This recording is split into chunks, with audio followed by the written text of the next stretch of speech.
కూడి వచ్చిన సంఘమంతటికి ప్రభుపేట శుభములు తెలియజేసుకుంటున్నాను. ఇంతవరకు మంచి మాటలు మనము నేర్చుకున్నాం. గత వారం నుంచి మనము బైబిల్ గ్రంథంలో నుంచి యేసుక్రీస్తుల వారు మన రక్షకుడు, మన ప్రాణ విమోచకుడైన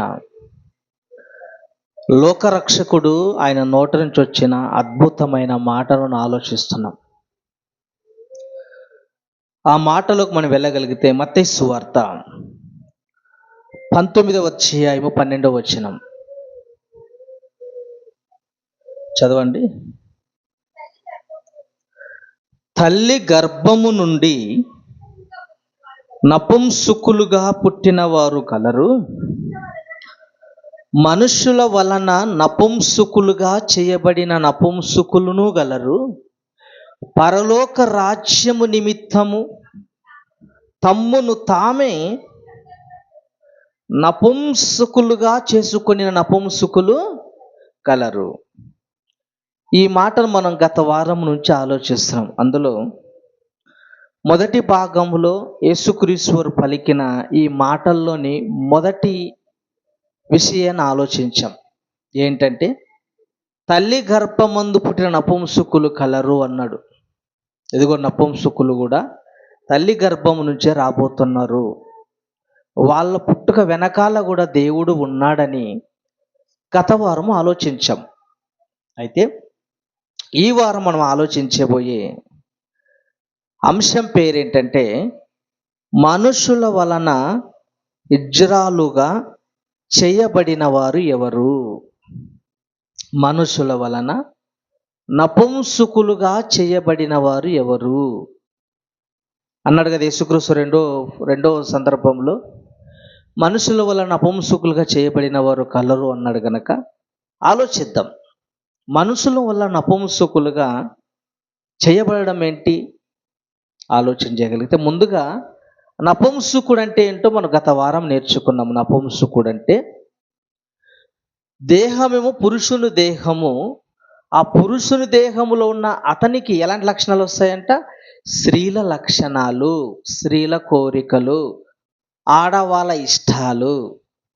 అంటే దేహమేమో పురుషుని దేహము, ఆ శరీరములో కలిగే అలవాట్లైన, కోరికలైన, ఇష్టాలైన అవన్నీ ఎవరి ఇష్టాలు, ఎవరి కోరికలు? స్త్రీల లక్షణాలు కనపడతాయి. వారినే నపుంసకులు అన్నాం. అయితే మనుషుల వలన నపుంసకులుగా చేయబడడం ఏంటి? మనుషుల వలన నపుంసకులుగా చేయబడడం ఏంటంటే, పురుషుడుగానే ఉంటాడు. అయితే పురుషుని యొక్క అవయవాలను తీసేస్తారు. మనుషుని వలన నపుంసకులుగా చేయబడడం ఏంటంటే, పురుషునికి అవయవాలను తీసేస్తారు. వాళ్ళనే మనుషుల ద్వారా నపుంసకులుగా చేయబడిన వారు అంటారు. పురుషుడు ఉంటాడు, పురుషునికి అవయవాళ్ళు తొలగిస్తారు. అలా తొలగించడం విధానాన్ని మనుషుల వల్ల నపుంసకులుగా చేయబడము ఆలోచిద్దాం. అయితే మొదటి పాయింట్, మనుషుల వలన నపుంసకులుగా చేయబడిన వారు ఎవరైనా ఉన్నారా? మనుషుల వలన ఇజ్రాలుగా చేయబడిన వారు ఎవరైనా ఉన్నారా అని మన బైబిల్కి అడిగితే, బైబిల్లోనికి మనం వెళ్ళగలిగితే బైబిల్లో చాలామంది మనుషుల వలన నపుంసకులుగా చేయబడిన వారు కనపడుతున్నారు. ఎందుకు అలా నపుంసకులుగా మార్చారు? అలా ఎందుకు జరిగింది? ఎక్కడుంది ఆ సందర్భాలు అని మనం బైబిల్లోనికి వెళ్ళి ఆలోచన చేయగలిగితే, రాజుల రెండవ గ్రంథం 20వ అధ్యాయము 18వ వచనం. రాజుల రెండవ గ్రంథం 20వ అధ్యాయము 18వ వచనం. మరియు నీ గర్భమందు పుట్టిన నీ పుత్ర సంతును బబులోను రాజు నగరునందు నపుంసకులుగా చేయుటకై వారు తీసుకొని పోవుదురు. ఇక్కడ కనపడుతుంది మనకు మాట.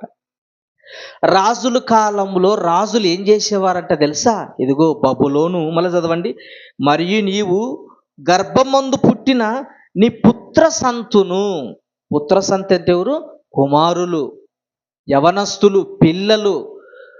నీ పుత్ర సంతును అనగా నీ మగ పిల్లలను బబులోను రాజు నగరు నందు నపుంసకులుగా చేయుటకై వారు తీసుకొని పోవుదురు. బబులోను రాజు ఏం చేస్తాడంట? నీ పుత్ర సంతును, ఎవరి పుత్ర సంతు? యూదా జాతిలో ఉన్న పురుషులనంట ఎవరు తీసుకొని పోతారంట? బబులోను రాజు ఎందుకు తీసుకొని పోతున్నాడు? నపుంసకులుగా చేయడానికి. ఎవరి పిల్లల్ని తీసుకొని పోతానన్నాడు అక్కడ? నీ సంతతి, నీ పుత్ర సంతతి. ఎవరు? యూదులుగా మిమ్మల్ని చెరపట్టుకొని ఇదిగో బబులోను రాజు ఏం చేస్తాడంటే నపుంసకులుగా చేయుటకు మిమ్మల్ని తీసుకొని పోవును. ఇది రాజుల గ్రంథంలో రాయబడిన మాట. అంటే పురుషులను నపుంసకులుగా చేయడం అంటే ఏంటి? ఎందుకంటే నపుంసకులుగా ఎలా చేస్తారంటే ఇదిగో పురుషులకున్న అవయవాలను తొలగిస్తారు. ఇదే మాట యెషయా గ్రంథానికి కొద్దాం. యెషయా గ్రంథంలో కూడా రాయించాడు దేవుడు. యెషయా గ్రంథం 39వ అధ్యాయం 7వ వచనం. యెషయా గ్రంథం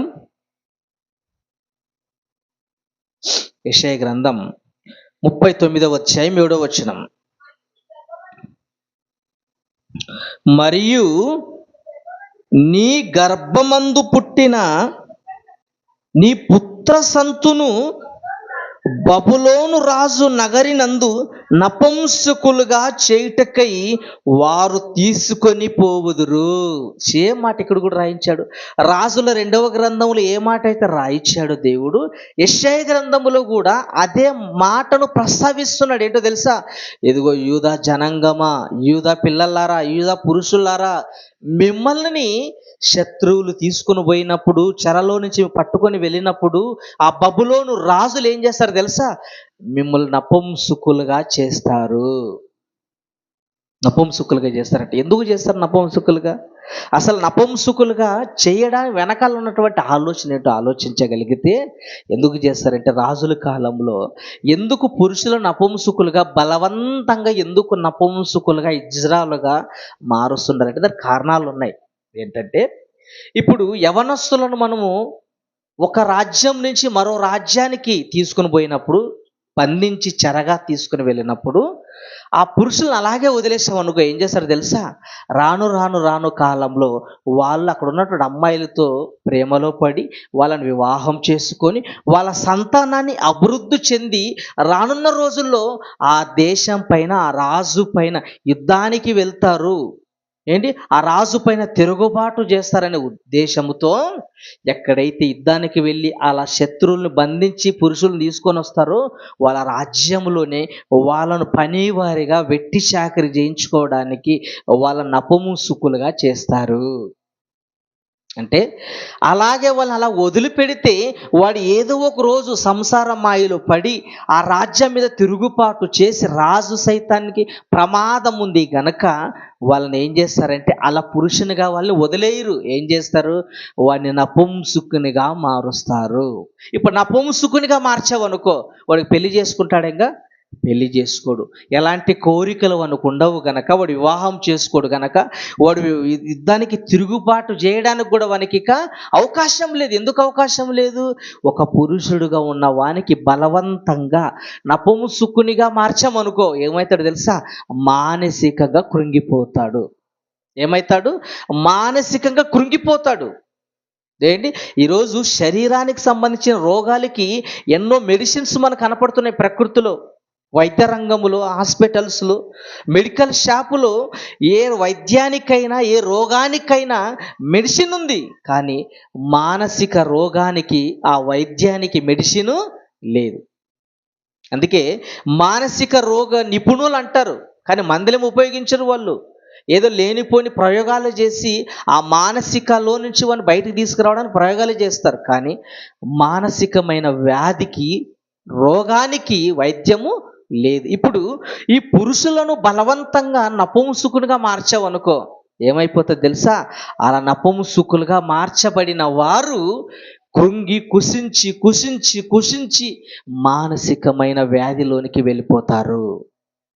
గాంధీ అందుకేనండి ఈ రాజుల కాలంలో బలవంతంగా యుద్ధాలకి వెళ్ళినప్పుడు అక్కడ ఉన్నటువంటి పురుషులను బంధించి తీసుకొని వచ్చి నపుంసకులుగా మార్చి వాళ్ళ ద్వారా ఎట్టి చాకిరి పని చేయించుకునే వాళ్ళు. నేను అర్థమైంది కదా? ఎందుకు బలవంతంగా రాజుల కాలంలో నపుంసకులుగా చేస్తున్నారంటే వీడు ఎప్పటికైనా ప్రమాదం గనక వీడిని నపుంసకునిగా మార్చామనుకో వీడికి ఏ పని చెయ్యడు, వీడికి ఏ కోరికలు ఉండవు ఉండవు ప్రియులరా. గనక ఇలా నపుంసకులుగా మార్చారు. చదవనమాట యెషయా గ్రంథం 39:7. మరియు నీ గర్భమునందు పుట్టిన నీ పుత్ర సంతును బబులోను రాజు నగరినందు కొనుపోబడి నపుంసకులుగా చేయుటకై తీసుకొని పోవును. అంటే ఖచ్చితంగా నపుంసకులుగా చేశారు, చేయడానికే తీసుకొని పోయారంట. కానీ ఏంటి ప్రమాదవశాత్తు నపుంసకుడిగా మార్చావనుకో దానివల్ల ఎలాంటి ప్రమాదము లేదు. కానీ ఈరోజు చాలామంది అండి టెక్నాలజీ పెరిగింది, విదేశాలైనా స్వదేశాలైనా ఈరోజు ఉత్తుత్తునే ఉక్కునే ఏమవుతారో తెలుసా? నపుంసకులుగా మారబడుతున్నారు. ఎందుకు? ఇదిగో నేను పురుషునిగా ఉండకూడదు, నేను ఎలా ఉండాలి? ఒక నపుంసకుడిగా నేను మారిపోవాలి. ఈరోజు మనిషి విచిత్రమైన ఆలోచనలు, ఈరోజు మనిషి విచిత్రమైన కోరికలు. మన చూశాను ఒక వ్యక్తి అందరూ టాటోస్ ఒంటి పైనో చెయ్యి పైనో ఏంటి దేహం పైనో ఎక్కడో భుజం పైన వేసుకుంటే ఒకడు కళ్ళల్లో టాటో వేసుకున్నాడు. ఎక్కడ వేసుకున్నాడు? కళ్ళల్లో టాటో. ఇదిగో ప్రపంచ రికార్డును నేను అధిగమించాలంటే, వరల్డ్ రికార్డులో నేను గిన్నీస్ బుక్లో నా పేరు నమోదవ్వాలంటే ఏం చేయాలి? అందరి మాదిరిగా టాటోలు వేసుకుంటే సరిపోదు, పచ్చబొట్లు. మరి ఎక్కడ వేసుకోవాలి? కంటిలో ఆ తెల్ల గుడ్డు పైన నల్లటి టాటోలు వాడు వేసుకున్నాడు. ఏంటి అంటే డబ్బిచ్చి ఫ్రీగా కాదు, ఇంచుమించు 2-3 లక్షలు ఖర్చు పెట్టి ఆ తెల్లటి గుడ్డి పైన టాటో వేసుకున్నాడు. అంటే మనిషి విచిత్రమైన కోరికలు, మనిషి విచిత్రంగా బ్రతకాలనుకుంటాడు. అంటే ఈరోజు విదేశాల్లో ఎక్కువగా ఏమవుతుందంటే అవయవాల మార్పిడి ఎక్కువగా జరుగుతుంది. ఇదిగో నేను అబ్బాయిగా ఉండను, ఇదిగో నేను అమ్మాయిగా మారిపోతాను, ఇదిగో నేను అబ్బాయిగా ఉండును అమ్మాయిగా ఉండును అబ్బాయిగా మారిపోతాను. ఈరోజు విచిత్రమైన అలవాట్లకు బానిసైన మనిషి విచిత్రమైన వ్యవస్థలో ఈరోజు మనిషి బ్రతుకుతున్నాడు. విదేశాల్లో అవయవ మార్పులు చేసుకునే వాళ్ళు ఎంతోమంది కనపడతారు. న్యూస్లో మనం చూడగలిగితే మన భారతదేశంలో కూడా అతడు ముంబైకి వెళ్ళి ఆమెగా తిరిగి వచ్చాడు అని వేసాడు హెడ్లైన్. అతడు ఎలా మారిపోయాడంట? ఆమెగా మారిపోయి, అతడు ఆమెగా మారిపోయి రవి ధరణిగా మారి వచ్చాడు. రవి అబ్బాయి ఎలా మారిపోయి వచ్చాడంట? ముంబైకి వెళ్ళి రవి ధరణిగా మారి వచ్చాడు, అమ్మాయిగా మారి వచ్చాడు. అంటే బలవంతంగా ఈరోజు ఏదైనా ప్రమాదవశాత్తు జరిగిందనుకో దాంట్లో ఎలాంటి ఇబ్బంది లేదు. కానీ ఈరోజు మనిషి ఉన్న దేహాన్ని పాడు చేసుకుంటూ పురుషునిగా నిన్ను దేవుడు పుట్టిస్తే పురుషునిగా ఉండకుండా నపుంసకునిగా ఈరోజు మనిషి ఇష్టముతో మారుతున్నాడు. ఎలా మారుతున్నాడు? ఇష్టముతో మారుతున్నాడు. ఇష్టముతో మారుతున్నాడండి. ఈరోజు చాలామంది ఈరోజు నపుంసకులుగా పెళ్ళబడే వాళ్ళు ఎక్కువ శాతం ముంబైకి వెళ్ళి ఆపరేషన్ చేసుకుని వచ్చిన వాళ్ళు మనకి కనపడతారు. తల్లి గర్భం ముందు పుట్టినావు అనుకో పర్వాలేదు, నిన్ను దేవుడే పుట్టించాడు గనక నీకు ఎలా అనుకుంటాను వాళ్ళ బ్రతకచ్చు. కానీ నువ్వు పురుషునిగా పుట్టి పురుషుని సంబంధమైన ఆలోచన కలిగిన నీవు నపుంసకునిగా మారుతున్నావు అనుకో అది ప్రమాదము. ఇప్పుడు ఇందాక మనం చదివిన పై మాటల్లో ఇదిగో బబులోను రాజు వచ్చి యూదాలో ఉన్నటువంటి పురుషులను నపుంసకులుగా చేస్తారన్నాడు కదా. ఎక్కడైనా చేశారా?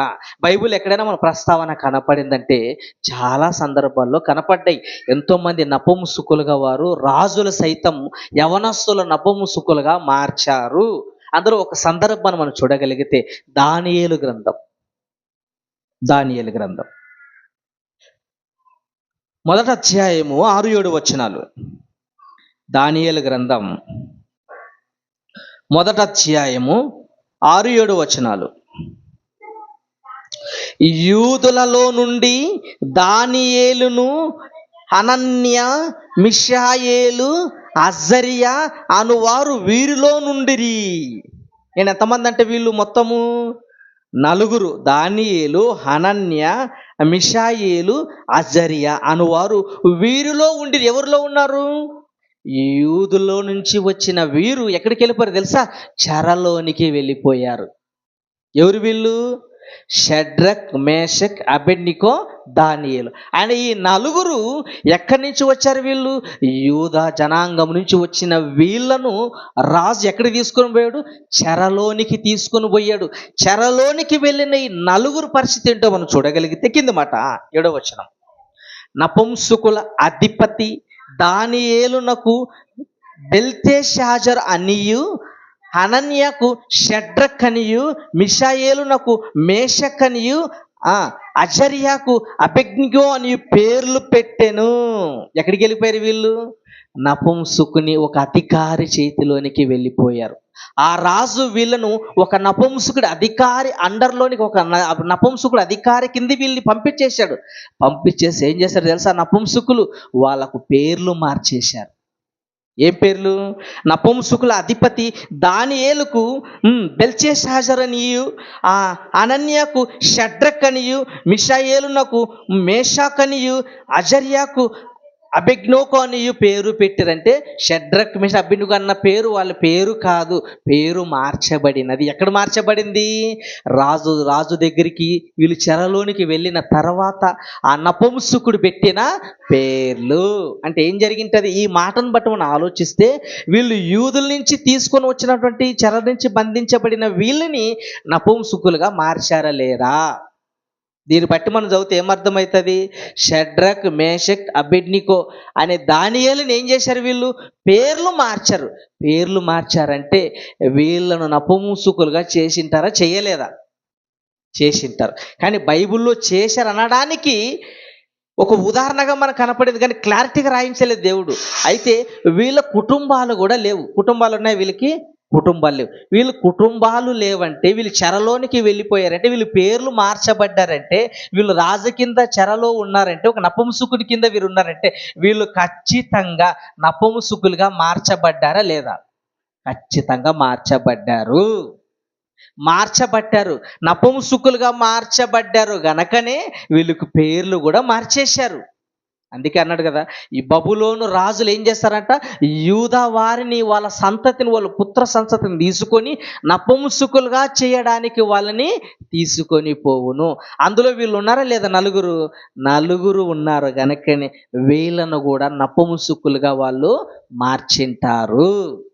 అంటే మనుషుల వల్ల నపుంసకులు చేయబడిన వారు కలరంటే చేయబడిన వారు కలరు. అయితే ప్రమాదవశాత్తు జరిగిందనుకో, నీ తప్పు ఏమీ కాదు, నువ్వు భయపడే పని లేదు. అయ్యో నేను ఉన్నట్టుండిగా నపుంసకునిగా మార్చేశారే, నన్ను అన్యాయంగా నాకు మోసం చేశారే అనుకుంటే ఏమి ఇబ్బంది ఏమీ లేదు. నువ్వు కావాలని నపుంసకునిగా మారావు అనుకో, అది తప్పు. నువ్వు ప్రమాదవశాత్తు ఎవరైనా నేను నపుంసకునిగా మార్చారనుకో, దాంట్లో ఎలాంటి ఇబ్బంది లేదు. అలా మనం చూడగలిగితే ఇదిగో రాజుల కాలంలోనే నపుంసకులుగా మార్చడానికి పురుషులను తీసుకొని పోయి నపుంసకులుగా మార్చిన సందర్భాలు బైబిల్లో మనకి కనపడుతున్నాయి. ప్రియమైన దేవుని పిల్లరా, అయితే మనం ఆలోచించగలిగితే ఇంతవరకు మనుషుల వల్ల నపుంసకులు చేయబడిన వారు కలరా అంటే కలరు. నపుంసకులుగా మార్చబడిన వారు మన బైబిల్లో కనపడ్డాయి సందర్భాలు మనము చూసాం. ఇక 2వ పాయింట్ మనం ఆలోచన చేయగలిగితే, 2వ పాయింట్, ఇజ్రాయెలుకు దేవుడు పెట్టిన శ్రేష్టమైన పేరేంటి? పోయిన వారం చదువుకున్నాం గనక పోయిన వారం ఇదిగో నపుంసకులారా, ఇదిగో ఇజ్రాయెలారా మీరు వినండి, సమాజం మేము వెలివేసింది, లోకం మేము పట్టించుకోవట్లేదు, గవర్నమెంట్ వ్యవస్థ మేము పట్టించుకోవట్లేదు, మీరు కంగారు పడకండి. కానీ తండ్రిగా దేవుడుగా మిమ్మల్ని పుట్టించిన నేను మీకు పరలోకాన్ని ఇస్తాను. పరలోకాన్ని ఇవ్వడమే కాకుండా మీకు ఒక నామకరణం చేస్తాను అన్నాడు. మీకు ఒక శ్రేష్టమైన పేరు పెడతానన్నాడు. ఏంటి ఆ నపుంసకులకు దేవుడు పెట్టిన శ్రేష్టమైన పేరు ఏంటి? చూసుకొని ముగించుకుందాం. యెషయా గ్రంథం 56వ అధ్యాయము 3, 4, 5 వచనాలు. యెషయా గ్రంథం 56వ అధ్యాయము 3, 4 వచనాలు. యెహోవా హత్తుకొను అన్యుడు నిశ్చయముగా యెహోవా తన జనులలో నుండి నన్ను వెలివేయునని అనుకొనవద్దు. షండుడను నేను ఎండిన చెట్టని అనుకొనవద్దు. షండుడు అంటే ఎవరు? నపుంసకుడు. మనకందరు తెలుసు, బైబిల్ భాషలో ఇజ్రాయెల్ నపుంసకులు ఏమని పిలుస్తారంట? షండుడు అన్నారంట. తర్వాత ఏంటి? నపుంసకుడు ఇజ్రాయెలు. నువ్వు షండుడని నేను ఎండిన చెట్ట అనుకొనవద్దు. నేను నియమించిన విశ్రాంతి దినమును ఆచరించు, నీకు ఇష్టమైన వాటిని కోరుకొనుచు నా నిబంధన ఆధారము చేసుకొనుచున్న షండులను గూర్చి యెహోవా ఇలాగ సెలవిచ్చుచున్నాడు. నపుంసకులారా వినండి. ఇంకేం చెప్తున్నాడు? నా ఇంటను నా ప్రాకారములను ఒక భాగము వారికి ఇచ్చేదను, కొడుకులు కూతుర్లు అనిపించుకొనుట కంటే శ్రేష్టమైన పేరు వారికి పెట్టుచున్నాను, కొట్టువేయబడని నిత్యమైన పేరు వారికి పెట్టుచున్నాను. దేవుడు నిజంగా నపుంసకులకి నిజంగా ప్రభుత్వం ఏం చేసిందో లేదు తెలియదు, కానీ సమాజం ఏం చేసిందో లేదు తెలియదు, కానీ దేవుడైతే వాళ్ళని ఎప్పుడు కూడా హక్కున తీర్చుకోవడానికి సిద్ధంగా ఉన్నాడు. ఇదిగో నపుంసకులారా, ఇజ్రాయెలారా మీరు వినండి, మీకు కొట్టివేయబడని పేరు మీకు పెడుతున్నాను. ఎలాంటి పేరు అది? శ్రేష్టమైన పేరు. శ్రేష్టమైన పేరండి. పేరులో మంచి పేర్లు ఉన్నాయి, చెడ్డ పేర్లు ఉన్నాయి. ఉన్నాయి లేదా? ఉన్నాయి. కొంతమంది అడ్డ పేర్లు ఉంటాయి. అడ్డ పేర్లు అనేవి బాగులేని పేర్లు. కొంతమందికి మంచి పేర్లు ఉంటాయి.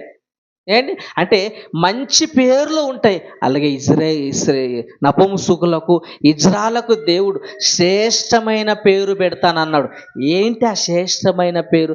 ఆడదాని గాను మగవాణి గాను కూతుర్లు గాను పురుషులు గాను అనిపించుకొనుట కంటే మీకు శ్రేష్టమైన పేరు పెడతాను. ఏంటి ఆ పేరు? చూడితే గలతీ పత్రిక 3వ అధ్యాయం 27వ వచనం. గలతీ పత్రిక 3వ అధ్యాయం 27వ వచనం.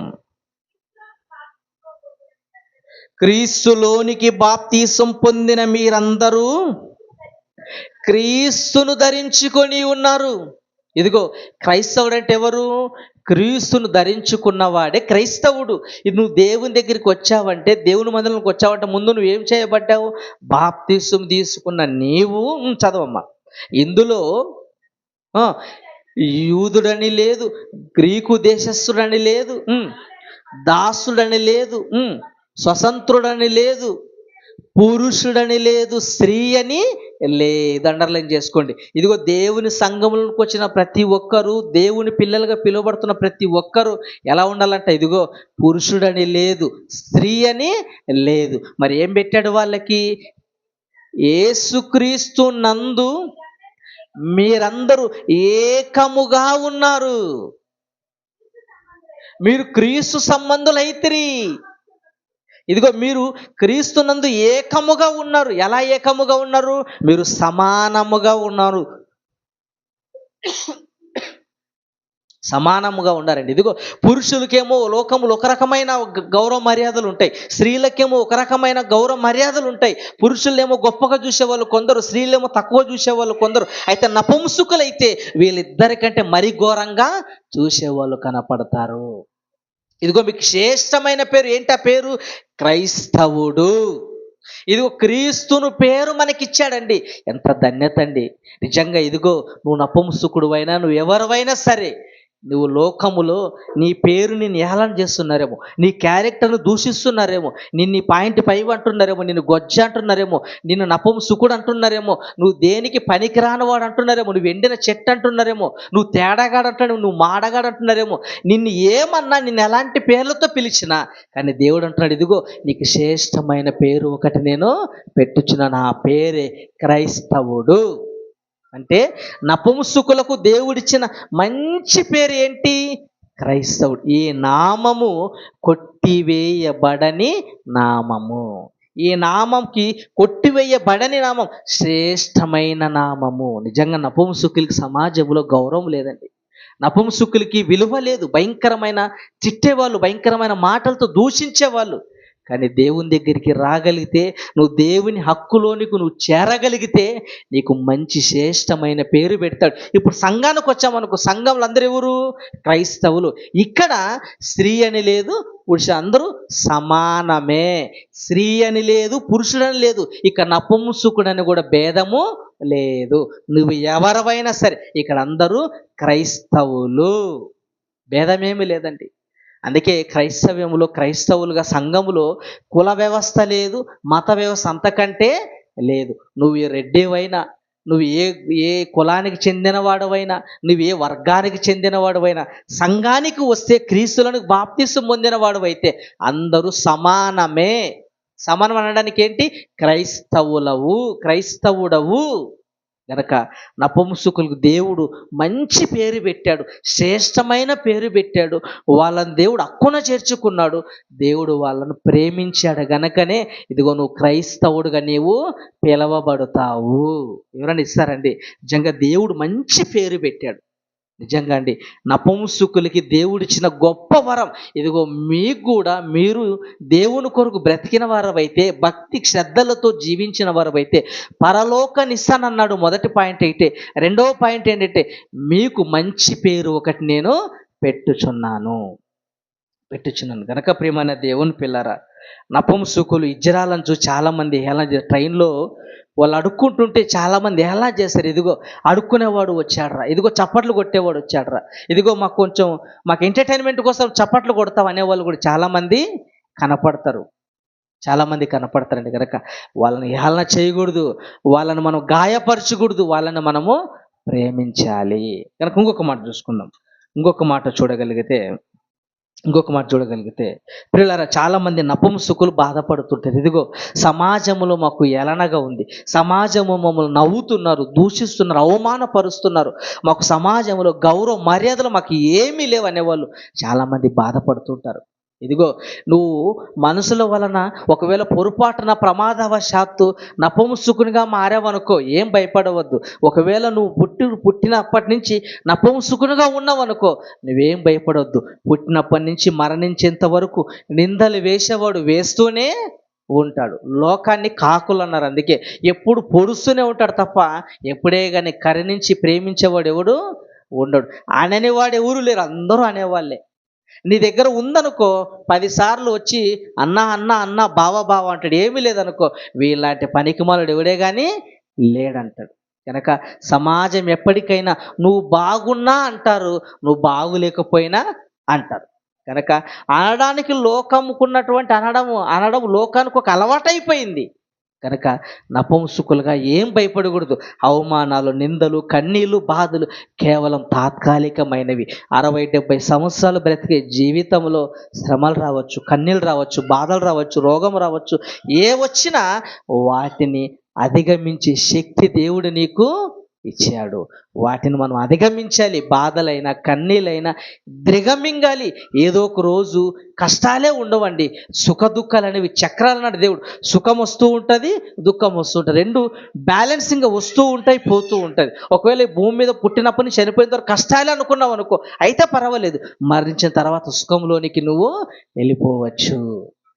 గనక ఈ బాధలు, ఈ కన్నీళ్ళు యేసుక్రీస్తు వారికి తప్పలేదు. భూమి మీద 33 సంవత్సరాలు బ్రతికిన మహానుభావును కూడా ఎన్నో బాధలు అనుభవించాడు. చూడండి, లూకాసు సువార్త 22వ అధ్యాయము 64-65.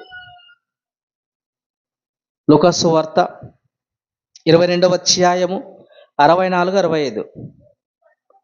యేసును పట్టుకొనిన మనుషులు ఆయనను అపహసించిరి, కొట్టి ఆయన ముఖము కప్పి, నిన్ను కొట్టినవాడు ఎవడని ప్రవచింపుమని ఆయనను అడిగి ఆయనకు విరోధముగా ఇంకను అనేక దూషణ వచనములాడిరి. యేసుక్రీస్తువారండి. ఇదిగో నపుంసకులారా, మాకంతా హేళన చేస్తున్నారు, మమ్మల్ని గాయపరుస్తున్నారు, మాటలతో దూషిస్తున్నారు, మమ్మల్ని హేళన చేసి మమ్మల్ని అభ్యాసకరంగా మాట్లాడతారు అనుకుంటావా? యేసుక్రీస్తు వారు కూడా ఆయన బ్రతికిన 33 సంవత్సరాల్లో మనకు రాజుగా ఉన్న ఆయన, మన రక్షకుడైన యేసుక్రీస్తు వారికి బాధలు తప్పలేదు. ఏం చేశారంటే యేసుక్రీస్తు వారిని, యేసును పట్టుకొని మనుషులు ఆయనను అపహాసించి కొట్టి, అపహాసించడం ఏంటి? నవ్వుకోవడం, ఏళన చేసి జోకులేసుకోవడం. అపహాసించడం అంటే ఒక వ్యక్తిని డబల్ మీనింగ్తో మాట్లాడి ఆ వ్యక్తిని చూసి నవ్వుకోవడం, అపహాసించడం. నవ్వుకుంటూ అపహాసించి కొట్టి ఆయన ముఖము కప్పి, నిన్ను కొట్టిన వాడెవడో ప్రవచింపమని ఆయనను అడిగి ఆయనకు విరోధముగా ఇంకా అనేక దూషణకర వచనములాడిరి. ఏం చేశారంట? ఆయన్ని అపహసించడమే కాదు, కొట్టడమే కాదు, ఏం చేశారంట? ముఖానికి మాస్క్ వేసి, ఇదిగో ఇప్పుడు ఎవరు కొట్టారో చెప్పన్నారంటే, ఎగతాళి చేస్తున్నారంటే అపహసించారు, హేళన చేశారు, నవ్వుకున్నారు, దూషించారు, హేళన చేసి మాట్లాడారు. ఏంటి? యేసుక్రీస్తు వారినండి ఆయన ముఖం మీద గుడ్డ వేసి, బట్ట వేసి, ఇదిగో ఇప్పుడు ఎవరు కొట్టారో చెప్పు, ఇంతకుముందు ఎవరు కొట్టారో చెప్పండి, హేళనకరంగా మాట్లాడారు. యేసుక్రీస్తు వారికే తప్పలేదండి బాధలు. యేసుక్రీస్తు వారికే తప్పలేదు ఈ కన్నీళ్ళు, ఈ రోదన, ఈ భయంకరమైనటువంటి అవమానాలు. ఆయన నమ్ముకున్న క్రైస్తవుడిగా, ఆయన నమ్ముకున్న మనము కూడా అనుభవించాలి. మనం కూడా దేనికైనా సిద్ధపడాలి. కన్నీళ్ళైనా, బాధలైనా, కష్టాలైనా, రోదనైనా, చావైనా, బ్రతుకైనా, దేనికైనా సిద్ధపడిన వాడే క్రైస్తవుడు. గనుక ఇదిగో నపుంసకులుగా, ఇదిగో ఇజ్రాయెలుగా పిలువబడే లోకములకు మర్యాద లేకపోవచ్చు, లోకములో బాధలు ఉండొచ్చు, లోకంలో అవమానాలు ఉండొచ్చు, కానీ దేవుని దగ్గరికి నువ్వు బాప్తిజం తీసుకొని క్రైస్తవుడుగా పిలువబడిన నీకు, ఇదిగో నువ్వు నమ్మిన నాయకుడే బాధలు అనుభవించాడు, నమ్మిన నాయకుడే రోదన అనుభవించాడు. గనక నీవు కూడా వాటిని అనుభవించడానికి సిద్ధపడాలి. అలాగే పౌలు గారి గురించి మనం చూడగలిగితే, ఎబ్రీ పత్రిక ముగించుకుందాం. ఎబ్రీ పత్రిక 12వ అధ్యాయం 2వ వచనం. పౌలు గారి జీవితంలో కూడా అండి, ఆయన అనేక హింసలు పొందాడు, అనేక అవమానాలు పొందాడు. ఇంత గొప్ప సాక్షి సమూహము మేఘము వలె మనల్ని ఆవరించి ఉన్నందున మనము కూడా ప్రతి భారమును సులువుగా చిక్కులు పెట్టు పాపమును విడిచిపెట్టి విశ్వాసముకు కర్తయు దాని కొనసాగించువాడునైనా యేసు వైపు చూచుచు మన ఎదుట ఉంచబడిన పందెములు ఓపికతో పరిగెత్తుము. ఏం చేయాలి తెలుసా? మన క్రీస్తులోనికి వచ్చిన మనము ఇదిగో విశ్వాసముతో, ఓపికతో పరిగెత్తాలి. యేసు వైపు చూచుచు, సమాజం వైపు చూడొద్దండి, లోకం వైపు చూడకూడదు. లోకం నిన్ను దూషిస్తుంది, లోకం నిన్ను అవమానపరుస్తుంది, కానీ నువ్వు యేసు వైపు వచ్చావనుకో, యేసు వైపు చూసావనుకో, ఇదిగో యేసుక్రీస్తు వారే నా కొరకు బాధపడ్డాడు, యేసుక్రీస్తు వారు నా కొరకు రక్తం గార్చాడు, శిలువలో బలి అయ్యాడు, ఆయన అవమానాలు పడ్డాడు, నా అవమానాలు ఎంతటి, నా బాధలు ఎంతటివి, ఆ మహానుభావుడు ఎంత రోదన అనుభవించాడే, ఆయనతో పోల్చుకుంటే నేను ఏ పాటి వాడను. కనుక యేసు వైపు చూచుచు, చదవమ్మా, సులువుగా చిక్కులు పెట్టు పాపమును విడిచిపెట్టి విశ్వాసమునకు కర్తయు దాని కొనసాగించు వాడునైనా యేసు వైపు చూచుచు మన ఎదుట ఉంచబడిన పరుగు పందెములో ఓపికతో పరిగెత్తుదుము. ఆయన తన ఎదుట ఉంచబడిన ఆనందము కొరకై అవమానమును నిర్లక్ష్యముగా పెట్టి, అవమానం ఎలా పెట్టాలంట? నిర్లక్ష్యముగా పెట్టి. ఎదుటివాడిని అవమానిస్తాడు అనుకో, పెద్దగా పట్టించుకోవద్దు. ఎదుటివాడిని దూషిస్తాడు అనుకో, పెద్దగా పట్టించుకోవద్దు. ఏ అవమానాలైనా క్రీస్తు కొరకు నీవు భరించాలి. ఈరోజు నపుంసకులుగా, అయ్యో మమ్మ సమాజం అవమానపరుస్తుంది, అయ్యో సమాజం మమ్మల్ని ఎలా చేస్తుంది, చప్పట్లు కొట్టేవాడు అనేవాళ్ళు కొందరు, పాయింట్ 5 అనేవాళ్ళు కొందరు, ఇదిగో గొజ్జవాడు అనేవాడు కొందరు, తేడా అనేవాళ్ళు కొందరు, మాడ అనేవాళ్ళు కొందరు, చెక్క అనేవాళ్ళు కొందరు, నిన్ను ఎంత అవమానించినా వాటిని నువ్వు పట్టించుకోవద్దు. క్రీస్తులోనికి వచ్చిన నువ్వు బాప్తిసం తీసుకొని, బాప్తిసం ద్వారా క్రీస్తుని రక్షకుడికి అంగీకరించకుండా నీవు క్రీస్తు వైపు చూచుతూ ఓపికతో పరిగెత్తు. ఇదిగో అవమానాలను నిర్లక్ష్యం పెట్టు, పట్టించుకోవద్దు. ఈ అవమానాలకు ఒకరోజు బహుమానం సిద్ధంగా ఉంది. నువ్వు ఎన్ని అవమానాలు భరిస్తావో అంతగా పరలోకములో నువ్వు దేవుని దగ్గర సంతోషాన్ని నీవు పొందుకోగలవు.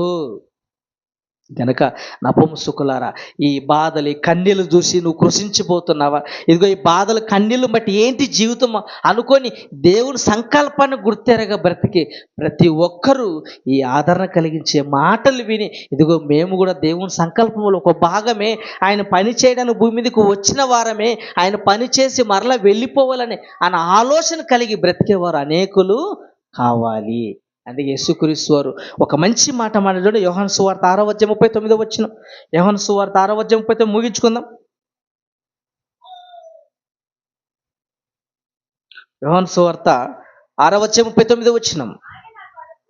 ఆయన నాకు అనుగ్రహించిన దాని అంతటిలో నేను ఏమీ పోగొట్టుకొనక అంత్యదినమున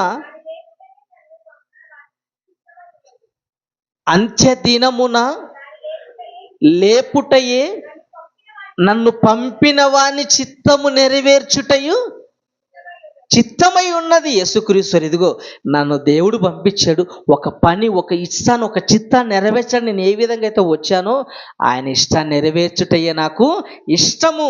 యేసుక్రీస్తు వారు దేవుని సంకల్పం నెరవేర్చి పరలోకానికి వెళ్ళిపోయాడు.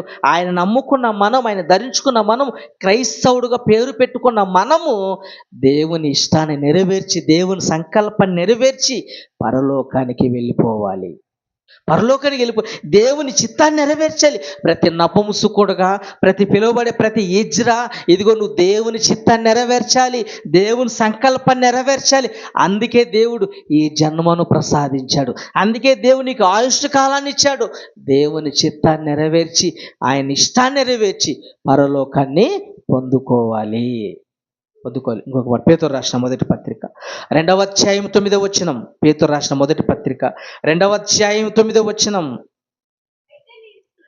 అయితే మీరు చీకటిలో నుండి ఆశ్చర్యకరమైన తన వెలుగులోనికి మిమ్మును పిలిచిన వాని గుణాతిశయములను ప్రచురము చేయు నిమిత్తము ఏర్పరచబడిన వంశమును, రాజులైన యాజక సమూహమును, పరిశుద్ధ జనమును, దేవుని సొత్తైన ప్రజలు. ఏంటి, ప్రపంచ మానవులు ఉద్దేశించి క్రీస్తు వచ్చిన తర్వాత ప్రతి మనిషిని దేవుడేమన్నాడు తెలుసా? మీరు ఏర్పరచబడిన వంశము, రాజులైన యాజక సమూహము, దేవుని సొత్తైన ప్రజలు. కనుక దేవుని సొత్తని మనము, నువ్వు పురుషుడైనా, నువ్వు స్త్రీ అయినా, నువ్వు నపుంసకుడైనా, నువ్వు ఎవరైనా, నువ్వు దేవుని సొత్తు, దేవుని పిల్లల మనము, దేవుని కావలసిన వారం మనం, దేవుని సొత్తుగా మనము పరిశుద్ధ జనము అన్నాడు. అక్కడ ఏమన్నాడు? పరిశుద్ధ జనము. దేవుడు పరిశుద్ధ జనం అండి. అందరూ పరిశుద్ధంగా ఉండాలనుకున్నాడు. దేవుని పిల్లలు పరిశుద్ధులు. నేటి లోకములో నపుంసకులు మేము శపించబడిన వారము, మాకు శపించబడిన వారము, పూర్వం మాకు పెద్దలు చేసిన పాపం వల్లే మేము పుట్టామనుకుంటే పొరపాటండి. మీరు శపించబడిన వారు కాదు, మీరు దేవుని పిల్లలు, దేవుని సొత్తు, పరిశుద్ధమైన జనము, పరిశుద్ధులు. మీరు శపించబడిన వారని బాధపడకూడదు, కృషించిపోకూడదు. మేము నపుంసకులమే, మాకు గౌరవం లేదే, మాకు మర్యాదలు లేవే, మమ్మల్ని ఏ ఫంక్షన్లకి పిలవట్లేదే, మమ్మల్ని ఏ ప్రోగ్రాములకి ఆహ్వానించట్లేదే, ఏ పుట్టినరోజులకి, ఏ సంతోషకరమైన పండుగలు పబ్బాలకు మమ్మల్ని ఆహ్వానించి జరుపుకోవట్లేదని బాధపడకూడదు. మీరు శపించబడిన వారు కాదు, పరిశుద్ధ జనము. క్రైస్తవుడు పిలువబడిన నీవు పరిశుద్ధుడవు. గనక నపుంసకులుగా, ఎన్ని మనుషుల వల్ల నపుంసకులుగా చేయబడిన వారు కలరా? మనుషుల వల్ల ఇజ్రాలుగా చేయబడిన వారు కలరంటే చేయబడిన వారు కలరు. రాజుల కాలంలో నపుంసకులుగా మార్చారు. కొంతమంది బలవంతంగా నపుంసకులుగా మార్చబడిన వారు కలరు. కొంతమంది ఇష్టముతోనే ఉన్నటువంటి మగ జీవితం నాకు నచ్చలేదు, నేను నపుంసకుడిగా మారిపోతాను అన్న వాళ్ళు మనకు కనపడుతున్నారు. ఉన్నట్టుండి నేను ఆడపిల్లగా బ్రతకడం నాకు ఇష్టం లేదు, నేను మగవానిగా మారిపోతాను అనే వాళ్ళు మనకు కనపడుతున్నారు. గనక దేవుడు నీకు ఏ రూపాన్ని అయితే ఇచ్చాడు, నువ్వు నపుంసకుడిగా అయితే నపుంసకుడిగా బ్రతుకు, నువ్వు పురుషుడైతే పురుషునిగా బ్రతుకు, నువ్వు స్త్రీ అయితే స్త్రీగా బ్రతుకు. నువ్వు ఎలా చేయాలి తెలుసా? దేహాలని అవయవ మార్పిడి అనేది దేవుడు మెచ్చుకోడు, దేవుడు దాన్ని అంగీకరించాడు. ఒకవేళ ప్రమాదం వల్ల ఎవరైనా నిన్ను మోసం చేశారనుకుంటే, ప్రమాదం వల్ల నిన్ను ఎవరైనా ప్రమాదవశాత్తు జరిగిందనుకుంటే ఇబ్బంది లేదు. కావాలని నువ్వు నపుంసకుని మారిపోయావంటే అది ప్రమాదము. ఈరోజు చాలామంది కావాలని డబ్బు కోసం, ఇదిగో నపుంసకుని మారితే నీకు ఇన్ని లక్షలు ఇస్తాం, నువ్వు ఇజ్రాగా మారితే నీకు ఇన్ని లక్షలు ఇస్తాం. నువ్వు డబ్బు చూసి డబ్బును ప్రేమించి నపుంసకునిగా మారావనుకో అది ప్రమాదము. కనుక పాత నిబంధనలో ఇశ్రాయేలుకి దేవుడు ఒక మంచి మాట చెప్పాడు. ఆ మాట చూసుకొని ముగించుకుందాం. ద్వితీయోపదేశ కాండము ద్వితీయోపదేశ కాండము 22వ అధ్యాయం 5వ వచనం ముగించుకుందాం. ద్వితీయోపదేశ కాండము 22వ అధ్యాయం 5వ వచనం. స్త్రీ పురుషుని వేషం వేసుకొనకూడదు, పురుషుడు స్త్రీ వేషము వేసుకొనకూడదు. ఏం చెప్పాడండి ఇక్కడ దేవుడు? పురుషుడు స్త్రీ వేషం వేసుకొనకూడదు, స్త్రీ పురుషుని వేషము వేసుకొనకూడదు. వేషం వేసుకుంటేనే దేవుడు ఒప్పుకోవట్లేదు, కానీ ఏకంగా డబ్బు మాయలో పడి, ఆస్తుల మాయలో పడి అవయవాల మార్పిడి చేసుకున్నావా, దేవుని నిన్ను అంగీకరించాడు. ఏంటి? వస్తువులు మార్చుకుంటేనే, బట్టలు వేషం వేసుకుంటేనే దేవుడు ఒప్పుకోవట్లేదు. ఏంటి? పురుషుడు స్త్రీ వేషం వేసుకొనకూడదు, స్త్రీ పురుషుని వేషము వేసుకొనకూడదు. ఈరోజు చాలామంది ఈ నవ్వుల కోసం జబర్దస్త్ షో అని, ఆ షోలని, డి షోలని, ఈరోజు మగవాళ్ళు స్త్రీల దుస్తులు వేసుకొని, స్త్రీలు బట్టలు వేసుకొని, ఏంటి నవ్వుల కోసం, హాస్యము కోసం ఈరోజు బట్టలు మార్చుకొని ఎంటర్టైన్మెంట్ మనం చేస్తున్న వాళ్ళు ఎంతోమంది కనపడుతున్నారు. ఏంటి? వస్తువులు ఏంటి? వేషం వేసుకోకూడదు. నువ్వు పురుషుడైతే పురుషుడిగా బ్రతుకు, స్త్రీ అయితే స్త్రీగా బ్రతుకు, నపుంసకుడైతే నపుంసకునిగా బ్రతుకు. అంతేగాని వేషం అనేది వేసుకొనకూడదు. గనక మనుషుల వలన ఇజ్రాలుగా మారిన వారు, మనుషుల వలన ఇజ్రాలుగా చేయబడిన వారు ఎవరు అంటే, చాలామంది రాజుల కాలంలో ఏంటి శత్రువుల మీద యుద్ధానికి వెళ్ళి అక్కడ ఉన్నటువంటి పురుషులను పట్టుకొచ్చి బంధించి నపుంసకులుగా చేసిన వాళ్ళు ఎన్నో సందర్భాల్లో మనకి కనిపించాయి. కానీ దేవుడు నపుంసకుల్ని గాలికి వదిలేలేదు. మీకు శ్రేష్టమైన పేరు ఒకటి పెడతానన్నాడు, ఆ పేరే క్రైస్తవుడు. ఏంటి? క్రైస్తవుడు. కనుక నపుంసకులుగా పిలువబడతాను. మీరు బాధలు, కన్నీళ్ళు ఏంటి జీవితం అనుకుంటున్నారా? యేసుక్రీస్తు వారు బాధలు అనుభవించాడు, పౌలు గారు బాధలు అనుభవించారు, నాటి ప్రారంభం క్రైస్తవం బాధలు అనుభవించింది, ఇప్పుడు క్రైస్తవం కూడా బాధలు అనుభవిస్తుంది. క్రైస్తవుగా పిలువబడుతున్న నీవు దేనికైనా సిద్ధపడి బ్రతకాలి. గనక చివరిగా నువ్వు పురుషుడైతే స్త్రీ వేషం వేసుకోకూడదు, స్త్రీ అయితే పురుషుని వేషము వేసుకొనకూడదు. గనక నెక్స్ట్ వచ్చే వారం వచ్చేసి యేసుక్రీస్తు చెప్పిన ఆ విలువైన మాటల్లోని 3వ వచనం చదువుకొని ముగించుకుందాం. మత్తయి సువార్త 19వ అధ్యాయం 12వ వచనం మన పాఠ్యభాగం.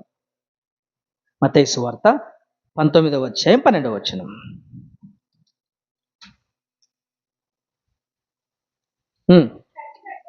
తల్లి గర్భము నుండి నపుంసకులుగా పుట్టిన వారు కలరు. ఇది మనం ఆలోచించాం. తల్లి గర్భం ముందు పుట్టిన నపుంసకులు ఎవరు, నపుంసకులు కలర్ అన్నది మనం ఆలోచించాం. రెండవది, మనుషుల వలన నపుంసకులుగా చేయబడిన వారు కలరు. ఇప్పుడు మనం అదా ఆలోచించాం. మనుషుల వల్ల నపుంసకు చేయబడిన వారు ఎవరు, ఏంటి వారి జీవితం ఏంటి, వాళ్ళ విధానం ఏంటి అన్నది ఆలోచించాం. ఇక 3వ పాయింట్, పరలోక రాజ్యము నిమిత్తము తమ్మును తామే నపుంసకులుగా చేసుకున్నవారు కలరు. ఇది వచ్చేవారం ఆలోచించి ముగించుకుందాం. ప్రార్థన చేద్దాం. దయగలిగిన మా తండ్రి, ఆదరణ కలిగించే ఎన్నో విలువైన మాటలు నేర్చుకున్నాం. నపుంసకులనైనా సమాజం వెలివేసిన మీరు హక్కున చేర్చుకుంటున్నారు. నపుంసకులు మేము శపించబడిన వారము, మమ్మల్ని ఏలన చేస్తారని బాధపడుతున్న వాళ్ళను ఓదరణ కలిగించే మాటలు, మీకు శ్రేష్టమైన నామాన్ని మీకు ఇస్తానన్నారు, పరలోకాన్ని ఇస్తానన్నారు, కొట్టివేయబడని నామాన్ని మీకు పెడతానన్నారు. విలువైన మాటలు పిల్లలకు వినిపించారు. తండ్రి, జరగబోతున్నటువంటి సభల్లో అయితేనే మీటిలో తోడుగా ఉన్నది. సంఘాన్ని దీవించి ఆశీర్వదించమని మీ కుమారుడు మా రక్షకుడైన యేసుక్రీస్తు నామములో ప్రార్థన అడుగుచున్నాం తండ్రి. ఆమేన్. ఆమేన్.